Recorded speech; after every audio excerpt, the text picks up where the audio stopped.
Let's go.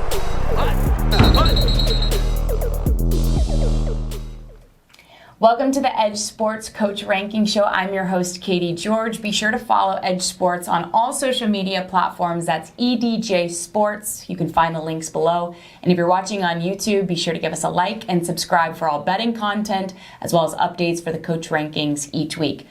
Ian O'Connor joins me, Senior Data Analyst from EdjSports. We didn't do our rankings last week. Are you just nipping at the bud right now, trying to get after it? A little bit, yeah. It was nice to have a little bit of time off, though, Thanksgiving and whatnot. But, yeah, ready to get out and get some rankings out there and throw some stuff on people and give out some gold. We actually do have golden whistles this week. We're not stuck with silver. So Thanksgiving is always a fun time. It's a giving time. It's a time to be thankful. We're thankful that everybody stayed off of Twitter because we don't have any mean tweets to share with you this week. I guess that means that we're really good at our jobs and people enjoyed our rankings. People agree with us for once. It's not often that happens, so.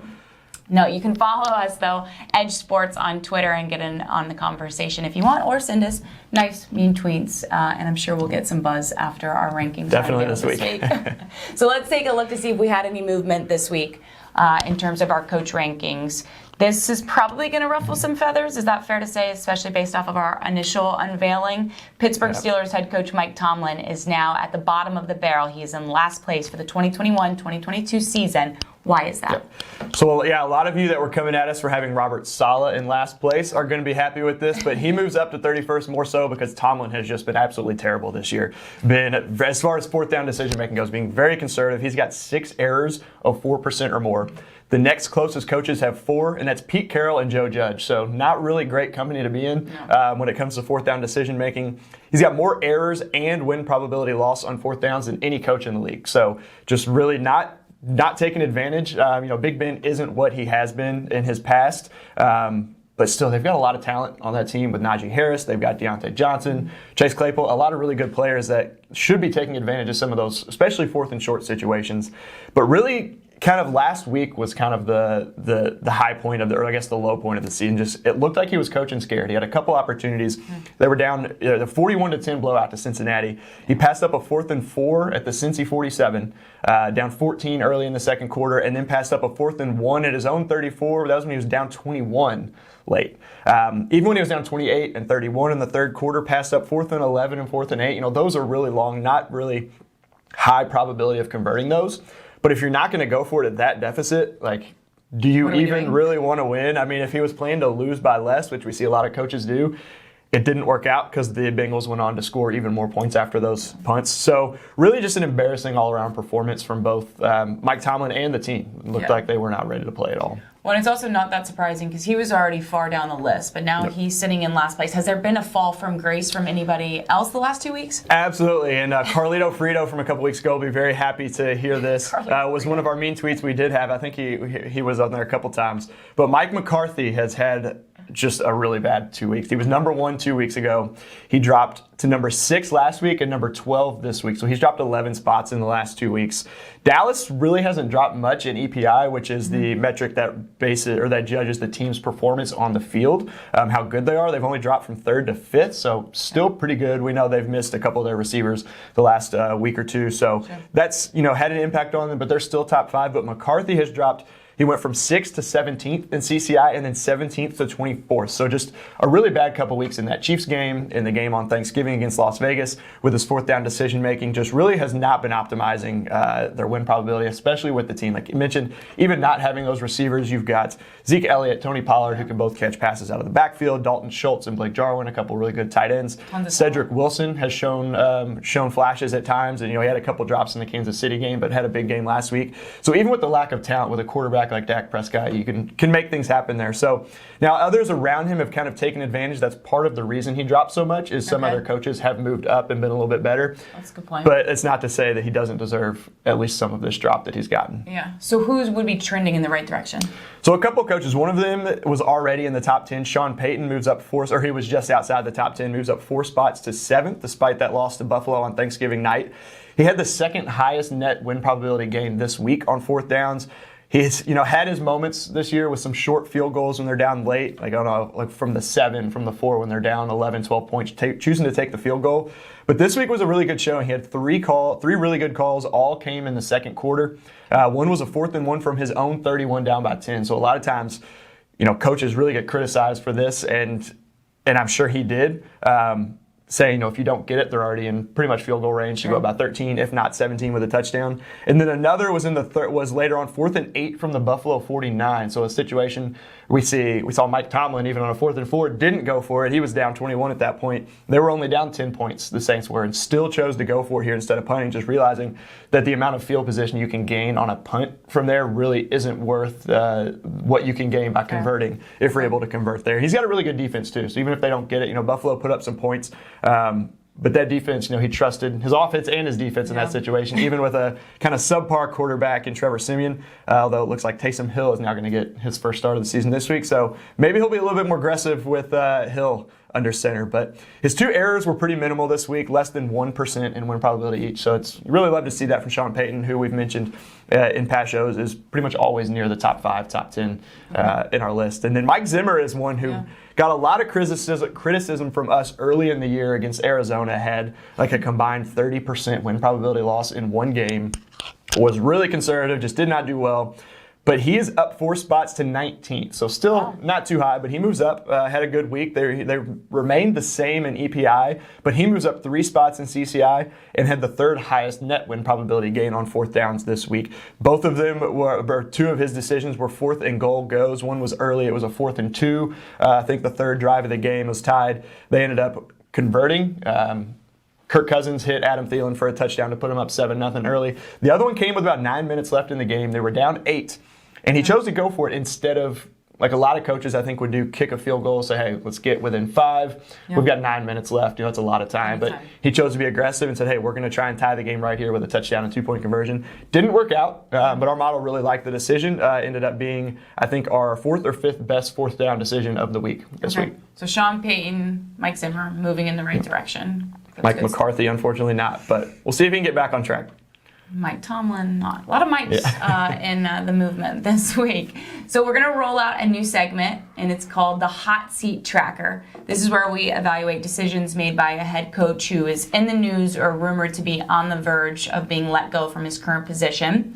So I think you know exactly who we're going to talk about this week, which is Bears head coach Matt Nagy. Since he took the job in 2018, he's gone 32-27 in the regular season and 0-2 in the playoffs. Now, Ian, what can you tell us from the data to suggest whether or not Matt Nagy should or should not be on the hot seat in Chicago? Yeah, one of those 0-2 in the playoffs is the famous double doink against, I think it was the Eagles. And then last year, the Saints really, that one they had a chance. I think it was Darnell Mooney dropped a wide open touchdown, or it might not have been Mooney, but could have kept them in the game. So some of it's been his players. But he definitely deserves to be on the hot seat. Just ask any Chicago fan. I think they've been calling for it for a couple of years now.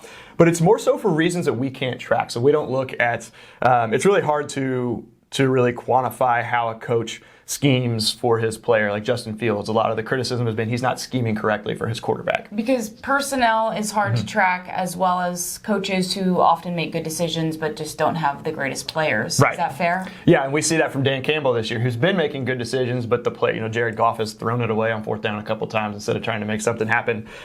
For Nagy, he's underachieved overall, but his 4th down decision making has been pretty good. So they're 26th in EPI last season, or this season. Sorry, Nagy is actually top 10 in CCI at 9th. He dropped from 8th last week. He had one, I think it was a 4th and 1 at his own 49 on the opening drive or the beginning of that game on Thanksgiving against the Lions.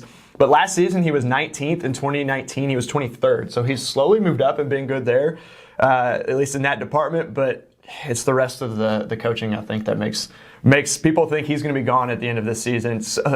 I think if it wasn't the Bears, he probably would have already been let go. They've never let a head coach go mid-season. Yeah. Just go to any Chicago sporting event. You'll likely hear a Fire Nagy chant at some point. I think I've seen it at a college game and a college basketball and an NBA game at the Bulls game this year. So really tough, but as far as 4th down goes, he's doing pretty well, but there's obviously a lot more to it. You can't win games just on 4th down decision making alone. You got to be good all around. Yeah, the Chicago fans are pretty ruthless when it comes to that. But he's certainly one that we'll continue to monitor as we move into a portion of the season where coaching rumors become a little bit louder. So it's now time to to start throwing things. Are you ready? Always the best part. This is the challenge flag segment of our show where we pick a coaching error that we didn't agree with from the previous week. We throw the challenge flag, challenging the coach's decision. We'll explain why it was a bad call and in terms of win probability maximization.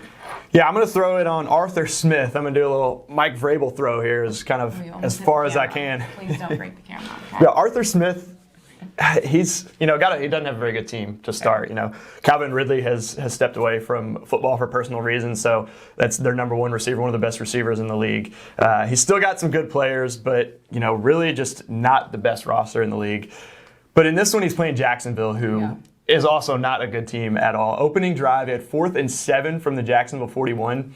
This is a situation where you would normally see a long field goal, especially with a kicker like Young Waiku they've got. That's pretty good. If not, go for it. I mentioned earlier when you're punting from that kind of 40s range, you really can't. The amount of field position isn't really as much of an impact as people think watching, like, oh, let's pin them at the 1 or 2. Like, yes, that's good, but a lot of times we'll look at the crossover points, and even by pinning them at the 1, it's a better decision to go for it. So this one, 4th and 7 against, I think Jacksonville was 30th in overall defense coming into this week in Football Outsiders DVOA. So choosing to take the delay of game and then punt is even worse when you've got a 4th and 7 against a bad team. Matt Ryan's still a capable quarterback, so really kind of questionable decision there. Then in the third quarter, they were up 21-3, had 4th and 1 from his own 36, chooses to punt again. Yes, you're his own 36. Sorry, yes, you're on your own side of the field, but again, against a bad defense, it's 4th and 1. You're already up 18 points.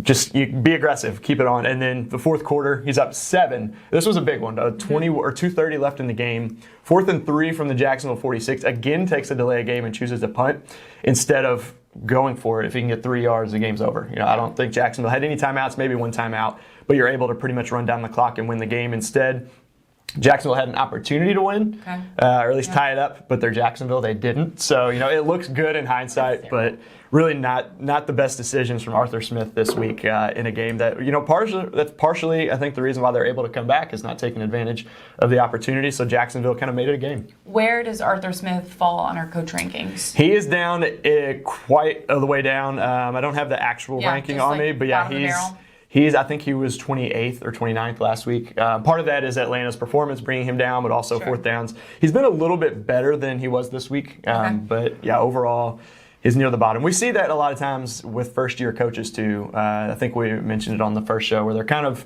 hesitant to go for they're first kind of starting a new job. You don't want to make any mistakes, and in trying not to make mistakes, they make mistakes by doing that. So we'll see if he can improve. But again, the team around him just doesn't really do him any favors either.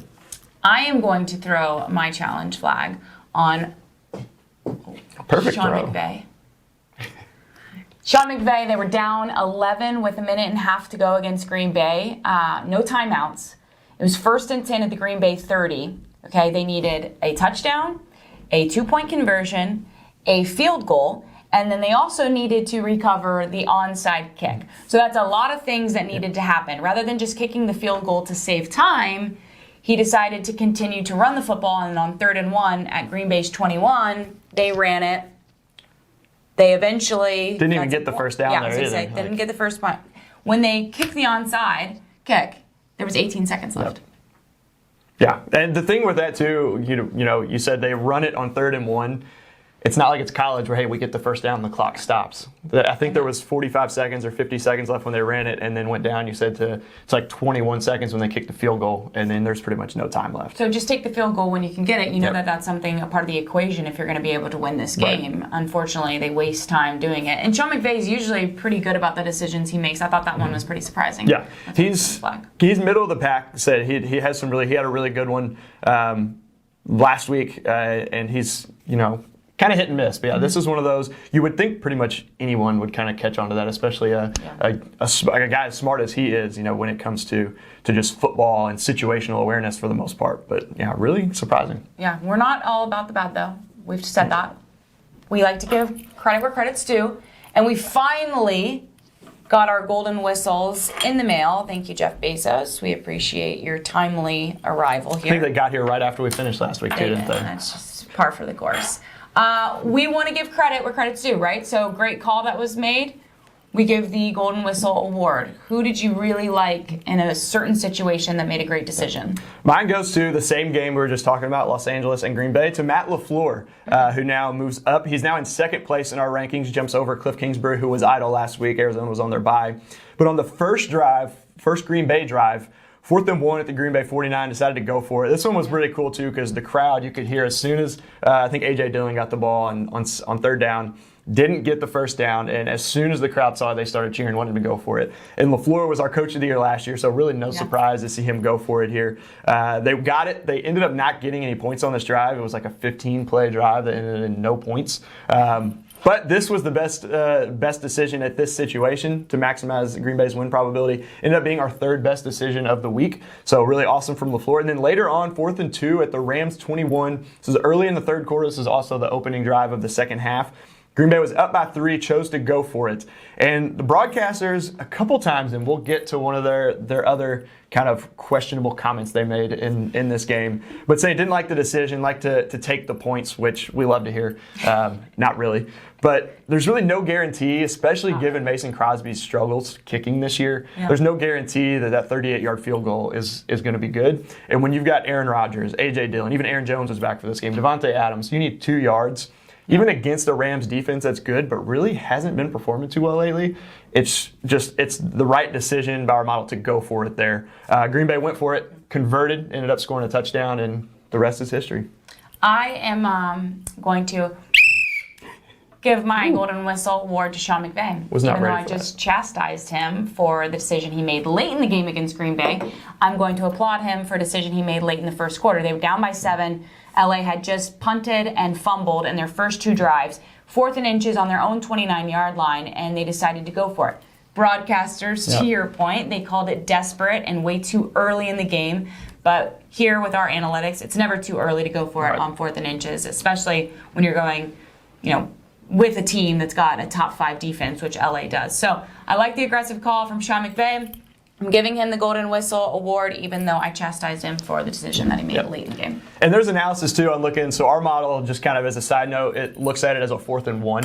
Okay. It's really hard. There have been studies, there's different conversion rates at 4th and a full yard. Sometimes a 1 is a yard and a half a yard, 4th and inches. And obviously when you only need inches, your conversion rate is much higher than what it would be at a full 4th and 1. So this one was a no-brainer that we see a lot of coaches punt from this situation, especially in their own territory early in the game, not wanting to kind of give up too much. But to your point, Sean McVay made the right call. And really good to see it. He made up. Hit or miss is what you said, which was fair. We saw it all in one game. It comes full circle.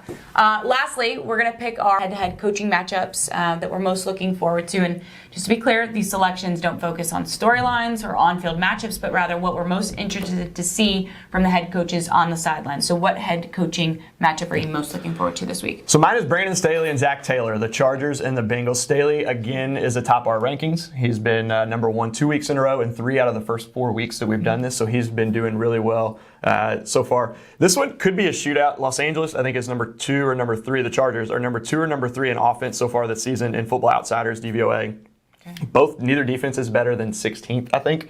I think Cincinnati's 16th. The Chargers are like 23rd. So it could be a lot of points scored in this one. Yeah. Staley's obviously been very aggressive. Zach Taylor has really shown a willingness to be aggressive on 4th downs this season. They scored on one of them a couple weeks ago against Detroit, where Joe Mixon caught a pass and got a really good block from Jamar Chase, ended up scoring a touchdown. They had one earlier in the season as well. Kind of a short pass to C.J. Uzomah, the tight end there in Cincinnati, and he took it about 35 yards. So they've gotten some big plays on 4th downs, and he's definitely shown a willingness to go for it, even in his own territory. So you add in, we said we don't do storylines, but add in Herbert and Burrow, 2 of the top 3 quarterbacks taken in last year's first round of the draft, who have really shown flashes of brilliance. Many expect them to be franchise quarterbacks for their teams for years to come. But with some good offenses, a lot of talented people, and just add in these coaches that are really good at putting the ball in their young players' hands and their stars' hands. Really excited to see that one early on. That was a 1 o'clock game, so we don't have to wait too long for that one. No, how about you? And right after that, I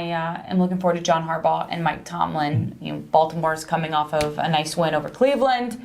Pittsburgh, as you mentioned earlier, got absolutely destroyed by Cincinnati, but Tomlin is in last place in our coaches ranking, so I'm hopeful to see if he can get some redemption and move his way up. He's going to need to make great decisions against Baltimore because Harbaugh is one of the most analytically sound guys that we have on our list. And was our coach of the year 2 years ago yes, as well. Of course, I always enjoy watching Harbaugh and Lamar Jackson. So they're great. So that's the one that I'm looking forward to. 4:25 on Sunday, that game kicks. So one of the biggest rivalries we've got in the I know. NFL too. Big AFC North rivalry, so that'll be fun. I know. Rivalry week in college. Now we see some rivalries in the NFL, so it should be good fun. And that's a wrap on our Coach Ranking show for this week. Be sure to check out EdjSports.com to see the full list of updated rankings through Week 12. Again, that's EdjSports.com. Also, download the Edge Sports app to get betting insights on every game this season, available on iOS and Android. Thanks again, Ian, as always, for your insight. We appreciate it, and we'll see you next week.